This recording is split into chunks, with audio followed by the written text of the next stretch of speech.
മിശിഹായ്ക്ക് സ്തുതിയായിരിക്കട്ടെ.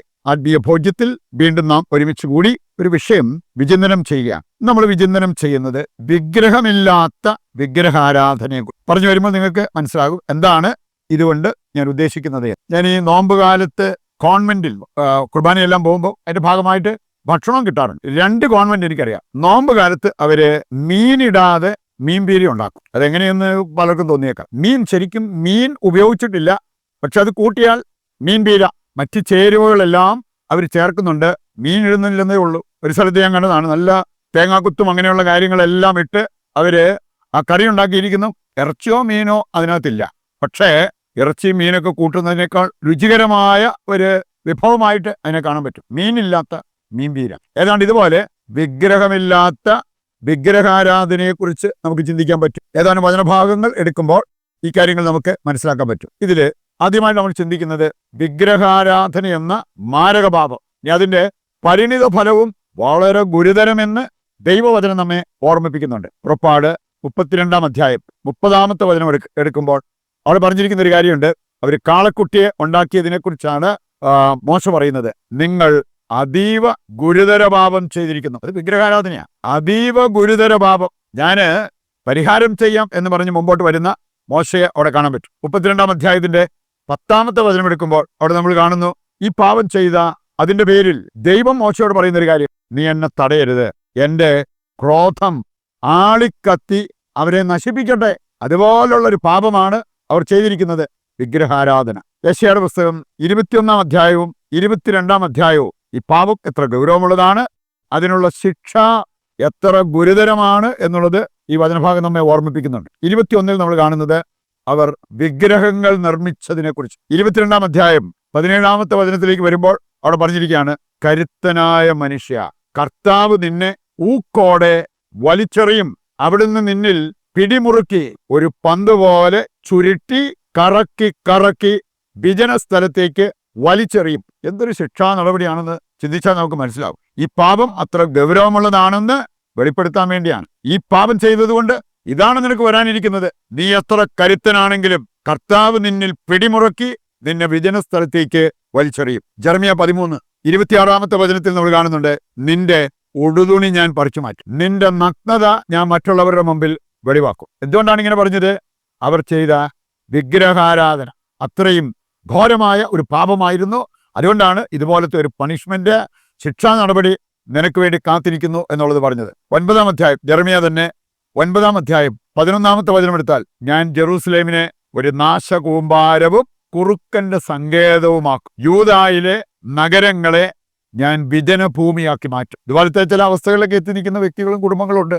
പക്ഷെ ചിന്തിച്ചാൽ 1-ാം കൽപ്പനയുടെ ലംഘനം, വിഗ്രഹാരാധന പോലെയുള്ള വിശ്വാസം ത്യജിക്കുന്ന ചില പ്രവൃത്തികളായിരിക്കാം അതിന്റെ പിന്നിലെന്ന് നമുക്ക് കണ്ടെത്താൻ പറ്റും. ലേവ്യർ 20-ാം അധ്യായം 6-ാമത്തെ വചനം പറയുന്നുണ്ട്, നീ ദൈവത്തെ മറന്ന് അന്യദൈവാരാധന നടത്തിയാൽ നിന്നെ ഞാൻ സ്വജനത്തിൽ നിന്ന് വിച്ഛേദിച്ചു കളയും. പറയുണ്ട് ഈ പാപം അതീവ ഗുരുതര പാപമാണ് എന്ന് ഈ വചനഭാഗങ്ങളെല്ലാം നമ്മെ ഓർമ്മിപ്പിക്കുന്ന കാര്യമാണ്. 2-ാമത്തെ കാര്യം, വിഗ്രഹാരാധന ആകുന്നില്ല എന്നുള്ളത് നാം മനസ്സിലാക്കണം. എന്ന് പറഞ്ഞാൽ നാം ഒരു രൂപം ഉപയോഗിക്കുന്നത് കൊണ്ട് അതിന്റെ പേരിൽ നമ്മൾ വിഗ്രഹാരാധന നടത്തുന്നവരാകുന്നില്ല. ഒരുപാട് വ്യക്തികൾ കത്തോലിക്കർക്കെതിരെ ഈ ഒരു രൂക്ഷമായിട്ടുള്ള വിമർശനം നടത്തുന്നത് കണ്ടിട്ടുണ്ട്. നിങ്ങളുടെ പള്ളിയിൽ മാതാവിന്റെയും ഈശോയുടെയും പുണ്യാളന്മാരുടെ എല്ലാം രൂപം വെച്ചിരിക്കുന്നു. ഒരു രൂപം വിഗ്രഹാരാധനയിലേക്ക് നമ്മളെ നയിക്കണമെന്നൊന്നുമില്ല. സംഖ്യയുടെ പുസ്തകം 21-ാം അധ്യായം, ഒരു പിച്ചള സർപ്പം ഉണ്ടാക്കി ഒരു വടിയിൽ മാറ്റി നിർത്തുക, അത് നോക്കുന്നവർ രക്ഷപ്രാപിക്കുമെന്ന് പറഞ്ഞതും കർത്താവ് തന്നെയാണ്. വിഗ്രഹാരാധനയല്ല കർത്താവ് അവിടെ പറഞ്ഞിരിക്കുന്നത്. ഇനി ഒരു വിഗ്രഹം ഉണ്ടാക്കുന്നത് വിഗ്രഹാരാധനയാകുമെങ്കിൽ കർത്താവ് ഒരിക്കലും അങ്ങനെ പറയില്ലായിരുന്നു. ശരിക്കും വിഗ്രഹം ഒരു രൂപം ഉപയോഗിക്കുന്നതല്ല ദൈവം വിലക്കിയത്, വിഗ്രഹാരാധനയാണ് ദൈവം വിലക്കിയത്. ഒരു വിഗ്രഹവും ഇല്ലാതെ വിഗ്രഹാരാധന നമുക്ക് നടത്താൻ പറ്റും.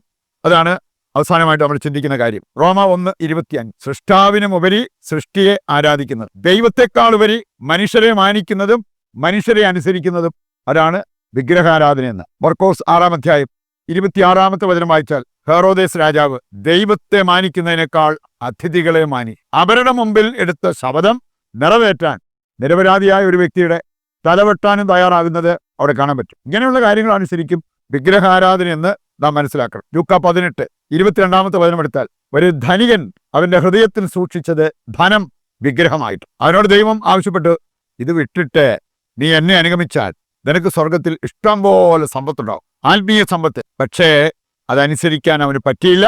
കാരണം അവന്റെ വിഗ്രഹം സമ്പത്തായിരുന്നു. ഉൽപ്പത്തി 22:1 മുതൽ വായിച്ചാൽ അബ്രാഹാം തെളിയിച്ചൊരു കാര്യമുണ്ട്, എനിക്ക് അങ്ങനെ ഒരു സമ്പത്ത് അല്ലെങ്കിൽ അങ്ങനെ ഒരു വിഗ്രഹം എന്റെ ഹൃദയത്തിലില്ല. മകനെ കിട്ടിയതോടെ ദൈവത്തെ മറക്കുന്ന ഒരവസ്ഥ എന്റെ ഭാഗത്തുനിന്നും ഉണ്ടാകില്ല.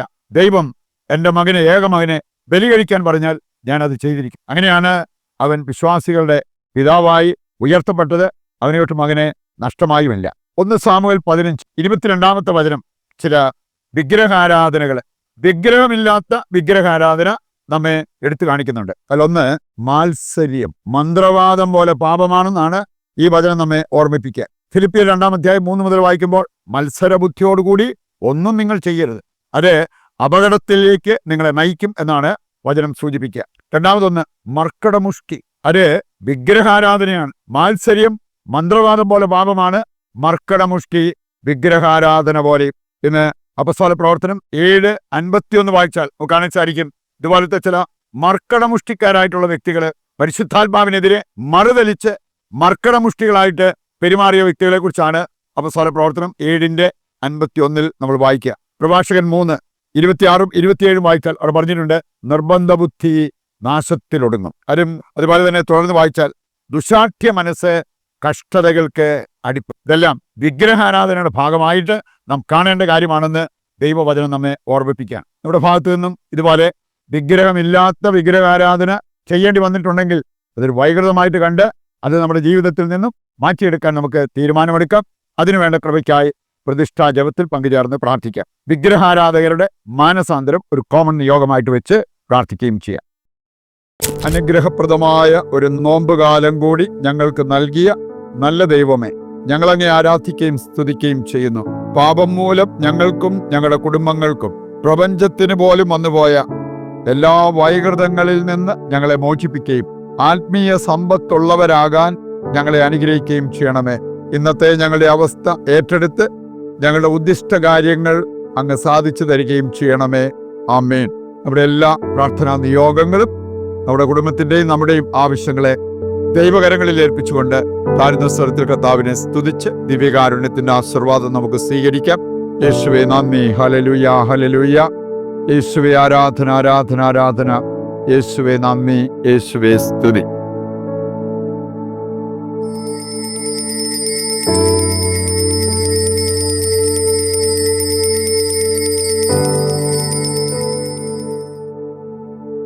പരിശുദ്ധ പരമ ദിവ്യകാരുണ്യത്തിന് എന്നേരവും ആരാധനയും സ്തുതിയും പുകഴ്ചയും ഉണ്ടായിരിക്കട്ടെ.